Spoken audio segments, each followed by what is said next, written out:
I think I'm like most Americans that say, I don't care what color you are. I'll judge you on the content of your character. I'll judge you on your work ethic.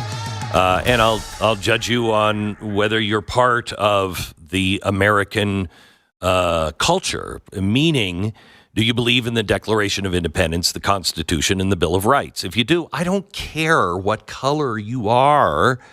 I want you here. But we're not getting that. And there's this, the left keeps talking about this great replacement theory, which I'm against. If you are trying to say that, we're going to replace people to make sure we get other colors in here, I'm against that. I'm against whatever color is doing it. There was a tweet that came out from a woman in Great Britain. It said the white British population has decreased by 600,000, while the minority population has increased by 1.2. So yes, lads, we're winning. Well, that's bigotry. That's small-mindedness, and that is one version of the Great Replacement theory, and that I'm completely against. Here's another version. Let me play something that came in from Christanti Harris. Thank you, Christanti, for getting this video of one of the Democratic voters admitting what his ideal world would look like. Here we go. Got one. We have it. I have my choice. In my perfect world, every Republican is out of the country and all the immigrants come in. That's what I want. It's never going to happen. That's what I want. But we're all immigrants. We all came from somewhere else. Right, so. Okay, so I don't know if he was serious or not, but that is what's happening. It's an ideological replacement theory. The executive director for the Center for Renewing America, Wade Miller, responded to one of my tweets on this. And I think he's exactly the guy who can explain we're not fighting Harris and Walz. We're fighting globalism. And they are trying to use immigration to swing that. Welcome, Wade. How are you? I'm good. Thanks for having me on. You bet. You wrote an article, The Great Replacement Theory and Practice. And you talked about what was in Kamala Harris's 2019 presidential campaign website and a study that she linked to. Do you remember what that said? I have it in front of me. If you want to read it off the top, I just added it to the top of the paper. Yeah, okay, so it says the electoral implications of amnesty and open border policies is not only the right thing to do for families and the economy, it also has key electoral implications. More than 500,000 of these children, nearly 600,000, are currently voting age. 1.7 million will be of voting age by 2020 presidential election.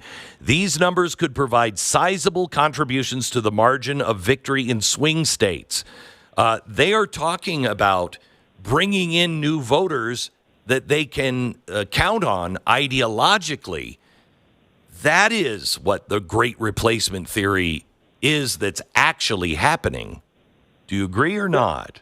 I absolutely do. And I think that, the tweet that I responded to, you really kind of locked in on an issue, which is that there are people who talk about this that don't understand it and that we wouldn't agree with. And we don't think that their conception of this is moral on both the left and the extreme far right. But nonetheless, the left is doing something in this space. And I think that I identified two main channels of this. And one is the left wants people who ideologically agree with them. It's not necessarily a racialist perspective. Correct. And then there's another camp in the left that absolutely is kind of inherently racist. It's the left talks about anti-whiteness, anti-racism, and inherently embraces anti-whiteness. The Ibram X. Kendis, you have kind of a virulent anti-white sentiment, and they do explicitly want to replace the white population. But our objection, as you noted, at the outset, is that we want our border policy to center around what's in the best interests of the American people, and that's a colorblind philosophy. If you love liberty, if you're going to come here and create become a billionaire and start a worldwide, company, and you love liberty, I'm thinking of people, kind of like Elon Musk. Great, You're a value add to our community. And I don't care what your skin color is. But there is an element that does care. They don't want people that don't look like them coming here. But then, so their perspective is immoral. But the left is absolutely embracing this. And all of these varying viewpoints and perspectives coming at this issue kind of taint the issue. And the left has capitalized on that to say that if you even talk about this, you're embracing white supremacist ideology. You must be a racist. Mm-hmm. And there's our perspective on this, which is that both of those camps are wrong. The left is racist and wrong, and the kind of extreme elements are on the right are wrong. But nevertheless, the left is doing that, and it's okay and it's right to call them out on it. And in fact, I think it's moral to call them out on it. Yeah, it absolutely is. I'm doing a special tonight. We're not fighting Harris Walls this November. We're fighting globalism.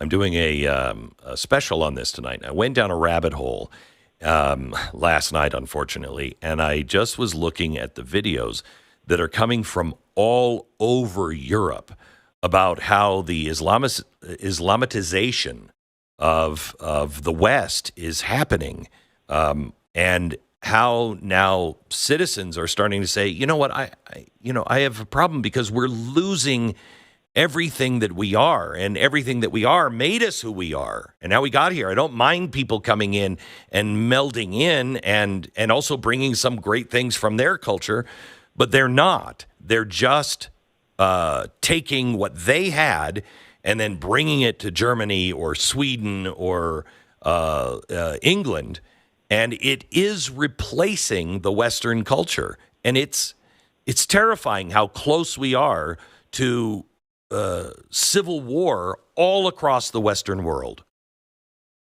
Right. And the United States is facing a little bit different flavor and different, rates, percentages. So Europe is facing more kind of an Islamic threat. We certainly have an Islamic radicalism threat, but the left, because of our geography, is really keyed more in on ideological replacement. They want people that will be friendly to their regime.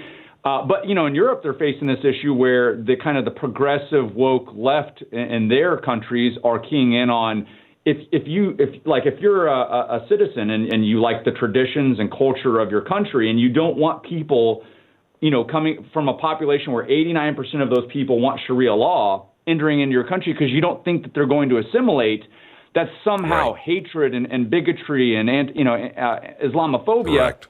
And that's just not the case. And I think that people have a legitimate reason to stand up and say, when people come into our country, it should be in the best interest of the people currently living there. Are the people coming there going to be, are they going to assimilate in a way and embrace the existing culture's values? Because here's the problem. If that doesn't occur, what you get is sectarian strife. You have wedges and you have different nations existing within the same country borders, and that leads down a path that is unavoidable at that point, that you will have increasing levels of violence because you have different cultures trying to coexist, and that just doesn't happen. You want people, like if someone comes here from Mexico and they love baseball and they love liberty, we can assimilate. You see this in Texas. Texian culture is a real thing. It's a melding, and it's a good fit, and it works at the right rates. You can't bring 10 million people in, but if you have 5,000 people a year coming into Texas, that works, and you see it. It's vibrant. But that's not what is happening in the United States as a whole, and that's not what is happening in Europe. And it's starting to lead to a lot of big problems, and anyone who wants to talk about that is inherently, right out of the gate, called a racist. So if you look at, again, what's happening in Europe, they are cracking down on anybody. I mean, I just told a story of a guy who got 2 years in prison for printing a sticker that said, it's okay to be white. And the judge said, I can tell where that came from. You're a white supremacist, and 2 years in prison. We're losing the ability to speak up and say reasonably, wait, this is erasing the Western culture, and that's a bad thing. How do we address this in a way that is quick enough and effective enough to stop this? Because we're really running out of time. Well, I think the biggest problem we face right now is that we're in a society and a culture, and Europe largely too, where the emperor is wearing clothes, and everyone is afraid to admit that that's just not the case because it's not woke and it's not politically correct to point out the obvious. And I think a lot of people struggle with how do they actually convey the sentiment that you and I are conveying, because you and I have sat down and thought a lot about this, and we know how to articulate it. People know that something's not quite right, but they're afraid of being called an Islamophobe or a racist or whatever is coming their way, and their jobs and their livelihoods may depend on it. But I hear this when it comes to things like DEI, which is kind of a similar analog here, which is that people at the water cooler at these corporations, they all know it's ridiculous, but no one is willing to say it, because everyone understands that if you want to become a manager in this, or get a promotion, you got to play the game. You got to be seen as believing in this nonsense. And I think that that's the hurdle we're over. And so the prescription for that is, I think we need more large voices calling this out, people who have, are kind of bulletproof in terms of they can run into oncoming traffic and just state the truth. And I think that as that happens, more people will see the safety in speaking the truth and understand that expressing their sentiment on this is moral. It's not racist. It's a moral statement about preserving one's culture and values and the importance of that. And that can happen in a multi-ethnic, racial community, as is happening here in the United States. I'm reminded of the guys I serve with. I'm on chat threads with black guys, Hispanic guys that I serve with in the Marine Corps. They're all MAGA. They're all MAGA. They're, in fact, in some respects, they're even to the right of me, and I'm pretty far right. And that's a community that can exist, and it does. And it's okay to talk about this as in terms of protecting your nation and protecting your people and the culture, because it's important. Every institution in our culture is built upon these common understandings. If you start bringing in large numbers of people who don't comport with that, it just creates long-term social strife and problems, and it's okay to say this isn't right, and we've got to slow things down. We've got to be more methodical. It's okay to want a 15-point background check on every single person. And by the way, it's okay to screen for ideological radicalism, which is something that most nations just don't do. They're like, are you on a terrorist watch list? No? Okay, you otherwise qualify. But they don't ask them, do you believe that people who leave the faith of Islam should be put to death? Well, if you answer yes to that, I'm going to go out on a limb and say you're probably not a good fit for Western civilization, and you shouldn't be allowed in. Exactly right. Exactly right. Wade, I appreciate it, and thanks for being such a strong voice on truth. He's the executive director of Center for Renewing America. You can, what's your website? AmericaRenewing.com. Okay, or AmericaRenewing.com. You can also follow him on Twitter at WadeMiller_USMC. Wade, thank you. Appreciate it. Thanks for having me on. You bet.